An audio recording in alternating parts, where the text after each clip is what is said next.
정치오늘 시작합니다. 노동일 경희대 교수 김두수 시대정신연구소 대표 나오셨습니다. 두 분 어서 오십시오. 안녕하세요. 안녕하세요. 안녕하십니까. 자, 사전투표 첫날 이제 투표율을 두고 여야 셈법 다를 텐데 모두 둘 다 양쪽 모두 투표율이 높아야 자신들에게 유리하다 이렇게도 공통된 목소리를 내고 있습니다. 사실 그 사전투표를 높으면 진보 진영에 유리하다라는 것은 이미 좀 깨진 것 같고 사전투표율과 관련한 유불리 좀 어떻게 전망하시는지 먼저 노 교수님께 먼저 여쭤볼까요? 지방선거는 다른 선거에 비해서 훨씬 투표율이 낮고요. 네. 그러니까 또 과거에는 사전투표율이 높으면 진보 진영에 유리하다 이런 말도 있었는데 지금은 아니라는 거 분명히 말씀하신 대로 맞고요. 그냥 사전투표를 지금 여야 모두가 독려하고 있지 않습니까? 네. 그러니까 사전투표에서 누구 지지자가 많이 나가느냐 그것이지 투표율 자체가 높으면 누구에게 유리 불리건 지금 전혀 얘기할 수 없는 그런 상황입니다. 분명하게 얘기해서. 김두수 대표께서는 과거에는 분명히 사전투표가 젊은 층이나 직장인이 많은 그래서 민주당 지지가 좀 높았는데요. 지난 대선에서는 사전투표에서 두 가지 문제가 있었습니다. 하나는 뭐냐면 평상시보다 호남이 사전투표가 워낙 높았다는 그렇죠. 점. 그게 이제 자극이 돼서 본투표의 영남 투표를 높이는 역할을 했고요. 또 하나는 이 사전투표 과정에서 코로나 환자들의 투표 과정이 말하자면 관리가 잘 안 되면서 네. 부정투표 시비가 붙었습니다. 그러니까 이게 전통적으로 보수 정당 지지자들이 사전투표는 부정투표다 이런 인식이 좀 있었는데 이런 걸 또 확산하는 바람에 본투표에 또 투표를 올리고 그래서 이런 사전투표가 그런 이제 약도 적용을 했지만 점차 이 IT가 발전하고 그러면서 사전투표 중심으로 좀 더 많은 투표가 옮겨가고 있는 건 사실이라고 보입니다. 아무래도 사전투표율 수치보다는 어느 연령대가 더 많이 나오느냐 이게 조금 더 관전 포인트가 될 것 같고 그 공표 금지 직전까지 나온 여론조사들을 보면은 광역단체장 선거뿐만 아니라 국회의원 보궐선거에서도 민주당의 다소 열세인 그런 결과들이 좀 나왔던 것 같아요. 이재명 총괄선대위원장 같은 경우는 여론조사 통계는 다 틀렸다 이렇게 이야기를 하기도 했는데 일단 판세 좀 어떻게 전망하고 계십니까? 일단 대통령 선거에서 패배했기 때문에 민주당 지지자들이 여론조사의 응답률이 떨어지는 게 사실입니다. 그래서 보수 정당 지지가 굉장히 많이 나오고 진보 계열의 정당 지지율이 낮아가는 이유가 그런 건데요. 이게 선거판에 있는 격언 같은 게 있는데 알아야 찍고 좋아해야 찍고 투표장에 가서 찍어야 찍는다는 말이 있습니다. 그래서 결국은 최종적으로 나가서 충성도 있는 사람들이 가서 찍어야 이제 그 지지가 확인되는 거기 때문에요. 그런 측면에서 양당 모두가 투표를 강조할 수밖에 없고요. 이 민주당의 지지 계층은 젊은 층의 40대 직장인 화이트 칼라 그리고 좀 더 가치 지향. 이분들은 이제 뭐냐면 투표가 흥이 나면 투표를 하는데 투표의 정당성이 좀 떨어지면 투표율이 아주 낮아지는데 충성도가 좀 낮습니다. 그래서 대선 패배 이후에 민주당이 현재 가지고 있는 어려움 이런 것들이 반영돼서 아무래도 민주당 지지자들이 지금까지는 여론조사에 소극적인 게 사실이고요. 이것이 요 며칠 남은 사이에 투표장으로 나갈 수 있는 충분한 근거를 제시한다면 그분들이 나갈 수도 있다 이렇게 생각이 듭니다. 아직까지 끝날 때까지 끝난 게 아니다라는 그렇습니다. 말씀으로 읽히고 노 교수께서는 좀 어떻게 보십니까? 여론조사는 분명히 말씀드리지만 현재의 추세라든지 현재의 단면을 잘라 보여주는 것일 뿐입니다. 네. 그 결과를 담보하는 게 절대 아닌 거죠. 그리고 여러 차례 봤지 않습니까? 직전의 대선에서도 바로 윤석열 후보가 한 7% 내지 10% 이긴다 하는 게 대체적인 여론조사라는 거 누구나 알고 있었는데 0.79%밖에 7%밖에 안 됐고요. 유명한 그런 일화가 계속 나오지 않습니까? 오세훈 후보와 한명숙 후보가 맞붙었던 2010년 지방선거에서도 오세훈 후보가 많게는 한 20%까지 이긴다고 여론조사 계속 나왔었는데 마지막 결과는 0.6%밖에 안 됐고 개표 과정에서 계속 마지막까지도 한명숙 후보가 우세했거든요. 그런 상황을 보면 현재 여론조사가 어떻게 나오든 그거는 결과를 담보할 수 없다는 거 다시 한번 말씀드리지만 현재 추세는 여당이 좀 유리한 건 분명합니다. 집권 초기고 여당 프리미엄이라는 게 있지 않습니까? 네. 그런 게 분명히 있고 계속 뉴스에 나오는 것은 윤석열 대통령의 동선 아닙니까? 그게 유리한 부분이 있고 또 한 가지는 민주당이 계속 좀 지금 자충수를 두고 있는 게 많이 있죠. 여러 가지 나와 있고 격언에 그런 말이 있죠. 자신의 지지자를 부끄럽게 하면 안 된다. 근데 지금 상황이 계속 좀 그런 부분이 있거든요. 민주당에서. 그런 부분이 조금 역시 민주당이 열세일 수밖에 없다는 그런 부분인데 말씀하신 대로 마지막까지 누가 긴장을 늦추지 않고 한 명이라도 더 상에 나가게 하느냐 이런 것이 중요하다고 생각합니다. 자, 이제 86 용퇴 등 쇄신론을 좀 강력하게 좀 주장을 해왔던 박지원 공동비대위원장이 사과를 했습니다. 사과의 부분은 자신의 주장이 틀렸다는 건 아닌 것 같고 당 지도부와 좀 상의 없이 했던 부분에 대한 사과를 한 것 같은데 사과는 했지만 그 사과문 내용을 보면은 쇄신에 대한 그 요구는 계속해서 담아 있더라고요. 어떻게 좀 읽으셨어요? 일단 지도부의 일원으로서 이제 개인 기자회견 성명 형식이었기 때문에 이제 그것이 갖는 좀 파장이 있었다고 생각이 듭니다. 그러나 박지원 비대위원장은 이제 젊고 미래를 상징하는 그리고 민주당이 가지지 못했던 여성 젠더 부분의 그 경쟁력을 가지고 있는 리더이기 때문에요. 그런 점에 있어서의 어떤 좀 어설픔이라든지 약간의 그런 실수는 젊은 사람들의 특권이기도 합니다. 그래서 끊임없이 기존의 민주당에 뭔가 새로운 활력을 불러일으키려고 하는 노력을 계속 해왔고요. 또 그런 점에서 기존의 민주당의 관성이나 이런 데 좀 매몰되어 있는 것에 대한 따끔한 해초리 역할도 해왔습니다.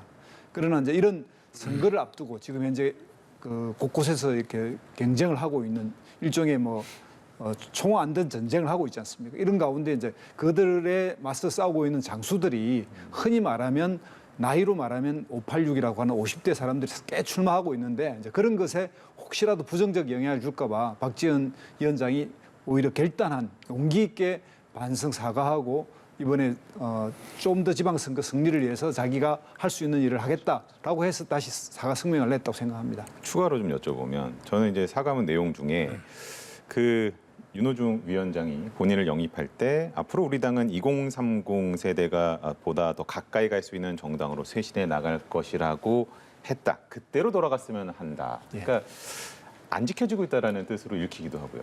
이게 선거를 해보면 또 이런 또 정당 활동에 들어가서 이렇게 이제 지도부 일원으로 돼 보면 조직이 거대합니다.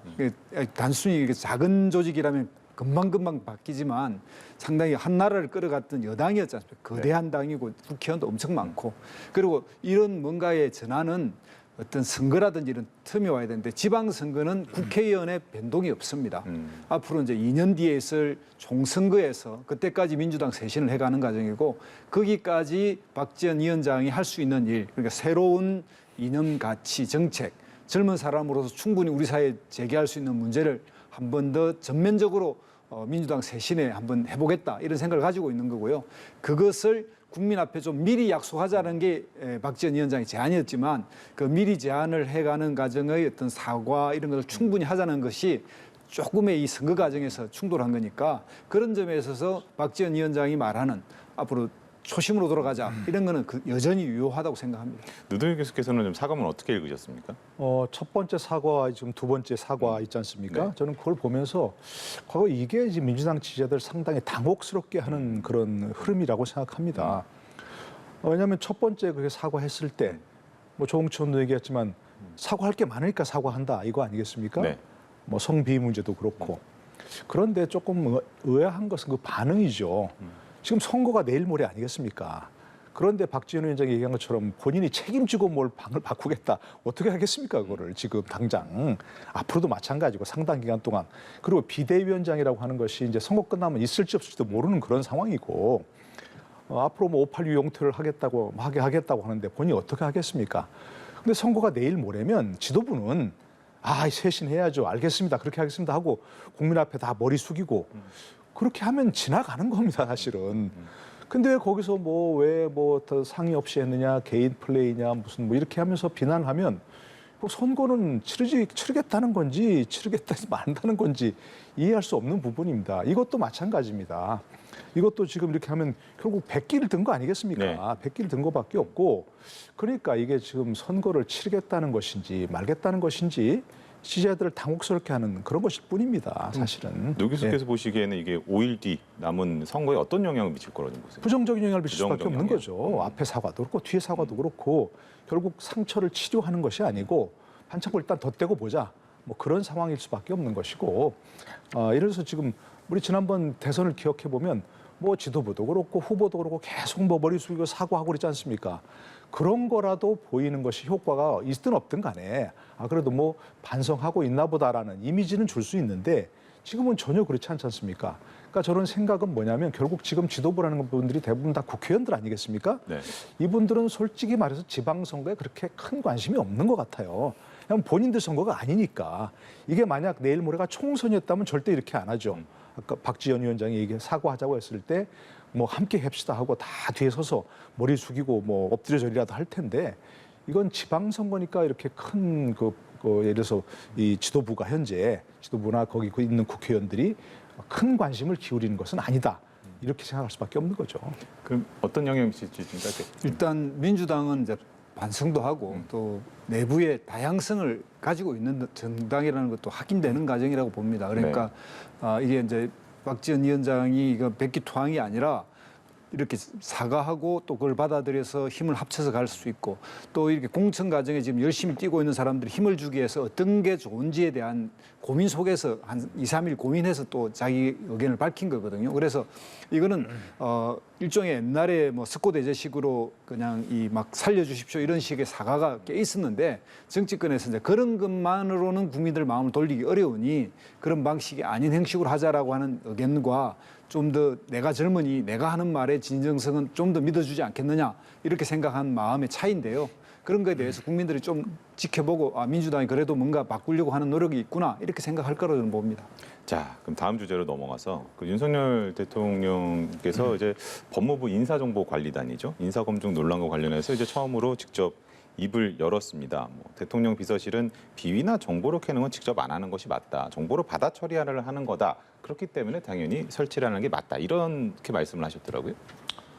근데 이 부분은 조금 그러니까 여러 가지 면에서 조금 동의하기 어려운 부분이 있는데요. 저는 민정수석실 폐지는 뭐 좋다고 생각합니다. 네. 다들 얘기했지만 뭐 왕수석이라고 할 정도로 뭐 사정 기능을 총괄하지 않습니까? 했지 않습니까? 그렇죠. 그다음에 또 뭐 반부패 비서관, 공직기강 비서관, 인사검증까지 담당하는 그런 것은 이제 폐지하는 게 맞다고 생각하는데 그럼 대안을 어떻게 할 것인가 하는 문제에 대해서 조금 더 심사숙고하고 함께 의논을 하고 얘기를 좀 여론을 모아서 했으면 참 좋겠다 하는 그런 생각이 드는 겁니다. 그리고 인사 검증을 무슨 뭐 비위나 정보를 캐는 건 직접 한다 이렇게 하는 건 조금 관점이 다른 것 같고요. 미국이 그렇게 한다? 저는 그것도 조금 동의하기 어려운 부분이 있는데 미국은 지금 백악관에서 인사검증을 한다고 합니다. 그러나 이제 직접 할 수가 없으니까 그것을 FBI에 맡기는 겁니다. FBI가 이제 스핀 유닛이라 갖고 특별한 조직이 있는데 거기서 여러 가지 이제 그 자료를 모아가지고 할 거 아니겠습니까? 네.